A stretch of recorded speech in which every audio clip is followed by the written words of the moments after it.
Hey, Mark here. I just want to give you a quick heads up. So while we were recording this episode, we had some slight technical difficulties. However, I spent a long time working on it. I think it sounds the best it's going to get, and I think it sounds good, but I also don't think it sounds great.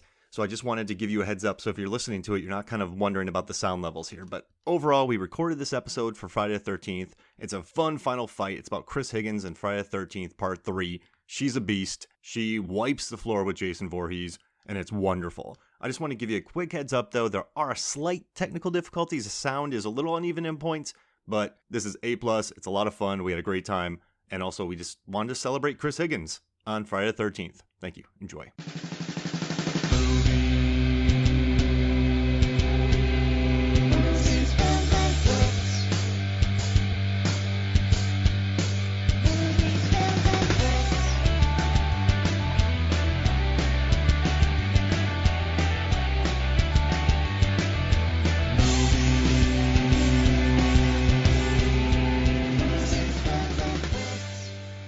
Hello and welcome to Movies, Films, and Flicks. I am Mark Hoffmeyer, and joining me is a man that is currently hiding up inside of a tall barn. It's David Cross. What's going on? It's really hot up here and itchy. That's the thing they don't talk about in these movies. Yeah. Hay itches. Hay's uncomfortable. No one wants to take a roll in the hay. I'm just going to say it. No one's ever been scratched by hay. So, yeah, No one has hay fever? No one has hay fever. No one's sneezing. My family in Iowa, they have a farm in Iowa, and I've been up there with hay, when you bale hay, and you're just totally ripped up if you're not prepped for it. And I was never ready for it because I was a kid from Florida. So yeah, none of these characters ever get scratched. My favorite bit, maybe my favorite, definitely favorite bit from this movie is the explanation for the hay. They're clearly not all barns have hay, so this guy wants horses and he just doesn't buy them because he's lazy. And also, too, one thing I love about this final fight is Chris, our hero in this fight.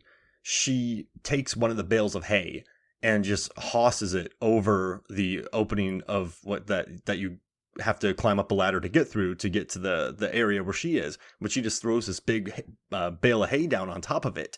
And during the commentary on the disc that I think we both got the Scream Factory box set, or at least I have that. And the guy who's playing Jason was like, "You didn't do that. That's fake hay." And the producer immediately jumped in and was like, "No, man. Dana Kimmel, the actress, actually beast-moded that bale of hay." But I remember watching that and I was like, Chris is a monster. David, Chris in this movie, Chris Higgins is an absolute beast. And if you've been listening to Movies, Films, and Flicks for some time, you know that David and I, we spent a lot of time analyzing every single Friday the 13th film to figure out which Friday the 13th film was the most Friday the 13th-esque. And that turned out to be Friday the 13th, Part 7, The New Blood.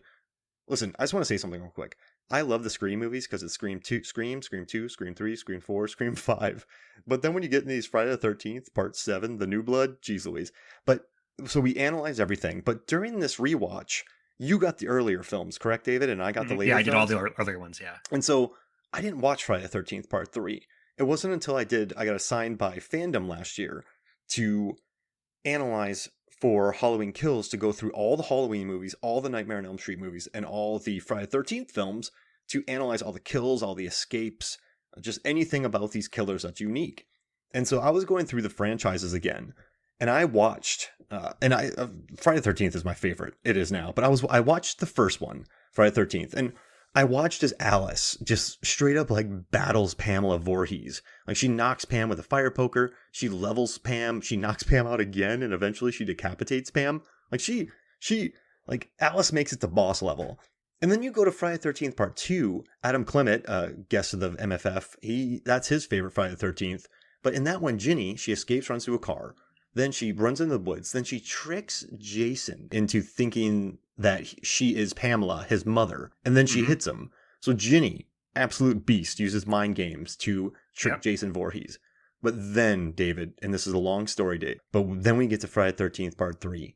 And I watch Chris Higgins, a.k.a. Beastmode, just battle what we're going to talk about. Battle Jason Voorhees. And just the way that she drops a bookcase on him. She stabs his arm. She stabs him in the leg. She breaks a window and escapes. She hits him with a log. She gets in a van, drives away. It's not her fault that there's no gas in it. She actually figures it out, but then the bridge breaks. Then she rolls up a window to tie up his hands. Then she runs away. Then she knocks him down. Then she hits him with a shovel. Then she hangs him. Then she kills him with a axe to the face. Like, Chris, I was cheering, David. I was sitting there going, Chris is a monster. Like, what did you feel when you rewatched the franchise and saw this film and the progression of the final heroes? Crazy analogy, just a really wild analogy for you. I was watching this and I was like, she's really George Washingtoning this. And let me explain what I mean by that, because I know that is an absurd state. So George Washington was very strategic on when he attacked the British. And basically he just had him like chasing him around, and every now and then he would attack. And this is her. This is Chris. She's like strategic. Okay, I'm going to wait a little bit and then I'm going to hit you when you're not paying attention. She was doing the exact same thing to Jason as what Jason typically does to other people. Yeah, she became the alpha in this situation. I mean, she chased him with a knife. She hit him with the log. She tied his hands up in a in the van window. I'm just so excited right now. I'm all over the place because I've been dying to talk about this, David. But what's great is that she goes on the offense immediately, right? It's like, up the stairs, have some books. You're like, take these books. And that's what I really like about her, because she's not so like, in the first movie, Ginny fights back, but her optimal survival method is running, right? She doesn't really fight back until she absolutely has to. Mm-hmm. And here, I'll hit you, and then I'm going to disappear, and then I'm going to hit you, and then I'm going to disappear. Yeah, she works that kind of guerrilla warfare type thing. That's a great way to put it. Because listen, Jason in this one is a physical specimen. I mean, he really is. I mean, just a big guy in this film. So she can't meet him head to head. I mean, this is like Richard Brooker, the guy who plays Jason in this, is just a big, tall dude. And I mean, he takes a large man and like tosses him through a window. Like Rick, he crushes Rick's skull and throws a 210-pound man like he's nothing. So Chris is not going to win this in a straight up battle. You know what I like too about her is that she doesn't just, it's not like there's a scene where she channels like her super inner strength and then becomes this like huntress. She just is just aware of her surroundings, is very smart. She's dealt with him before.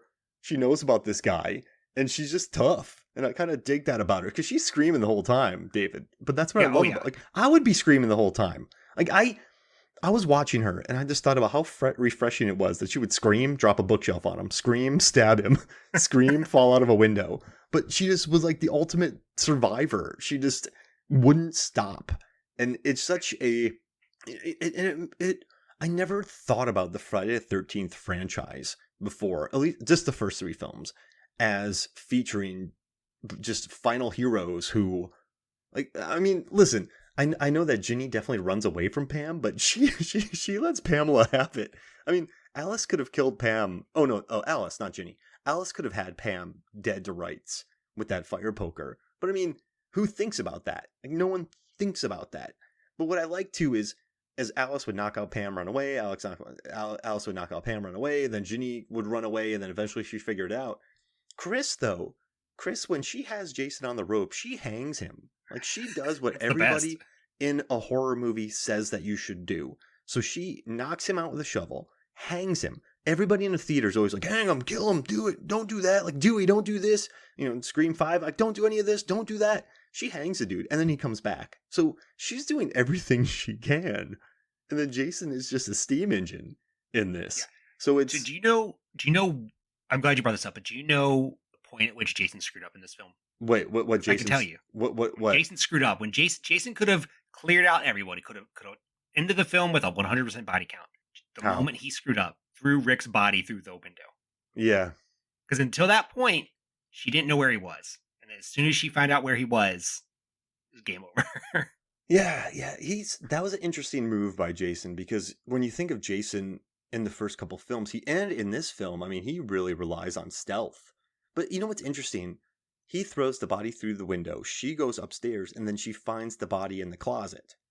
So it's like, was Jason playing a game? Because remember in the second one, what he does to...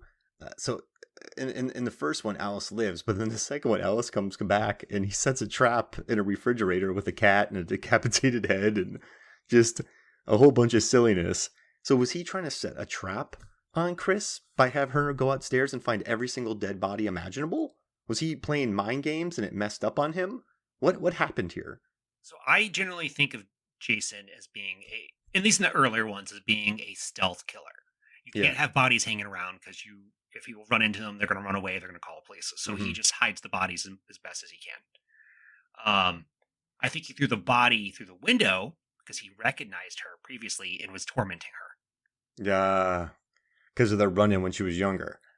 Yeah, just a few years previously to the film starting. Yeah. Yeah, and so he messed up. Jason got cocky. I think, and listen, if you're Jason Voorhees, I feel like it's a moment when you can get cocky, but I don't think he ever anticipated the industriousness of Chris in this scene. All. No, not at all. Like she's she's the rare person who smashes the window and then crawls out. But instead of jumping, she goes as far out of the window as she can before falling on the ground. Does that make sense? Like she does that, and then she grabs a knife when she drops the bookshelf on him. And listen, Game of Thrones hardcover hits you, Infinite Jest hardcover hits you. You're going out, David. Like you're unconscious, you're done. My friend. Yeah. And so she's upstairs. She pulls a knife from a dead person's back, and then uses that on Jason. Like that's. Could you do that? Would you do that? I mean, do I have the capacity to stab Jason Voorhees? I hope so. Yeah.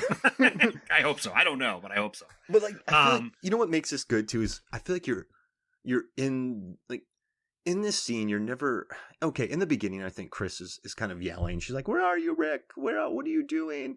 She's kind of freaking out a little bit, which I would too. So I'm not blaming her at all. But she like runs out of the house. She yells where Rick is. Rick, help me. Then eventually, though, she runs upstairs. There's nowhere else for her to go. And then she stabs Jason with a knife. And you're like, yeah! And then she stabs him in the knee. That's not a death blow. She has to run away at this point. So then she dives out a window. And you're like, yeah, Chris. And then she goes to the car. Doesn't fumble with keys. There's no Has fumbling. It in her pocket. Yeah, in her pocket. She starts the car. But there's no gas. But that's not her fault because the bikers took the gas. And then she goes to start the car. She figures it out. But then the tires get stuck. So she's not really doing anything too stupid here. So during this entire fight, you're not going, Chris, don't do that. Don't do this, Chris, dude, don't do that. You're going, dang, this is pretty awesome. And so when I was recording all the escapes in this movie, there's about 8 of them, which is the most ever in a Jason movie. And we had to talk about it for Friday the 13th. So there's 2 moments that I questioned her judgment. Uh-oh. So one, when she jumps out the window and she sneaks back in to watch him to see where he goes. He goes. Yeah. And the initial thinking is, well, she's going to go the opposite direction. And I was like, that's smart. But then she sneak attacks him, hits him with a log. It doesn't keep hitting him.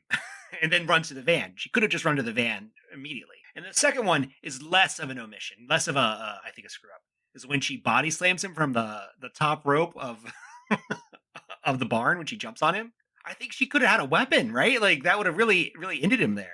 No, you're absolutely right. And I still don't know why she goes back and grabs the log. But the fact that she's successful in doing it, I think gets the pass, if that makes sense. Because she just wants it. Yeah. Is it unnecessary? 100%. But does she land a cheap shot on Jason? You know what's funny? He's such a bully that she bullies him in this moment. I bet you $1 million that Jason didn't think that she was there. He was so confident, and then he gets whomped on the head with a piece of wood. And that makes me so happy. But yeah, she definitely could have run away. And you know what's tough though? Let's say she does keep trying to bonk him on the head with the piece of wood. That didn't really knock him out. So he just would have grabbed her. So it's all unnecessary. Him down. It's all unnecessary, but at least she whomped him in the back of the head with a large hunk of wood. And that makes me very happy. It's oh gosh, I love it so much. And you know what's crazy? I was doing some research on this because I was looking at the stunts. I was like, there's some pretty cool rigging here. There's some pretty cool stunt coordination. And it led me to John Sherrod, who was Eddie Murphy's stunt double in 48 Hours, which is pretty awesome.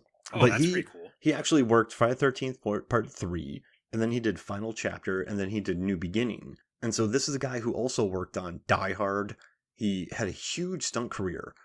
and he worked on Commando, which makes me really, really happy.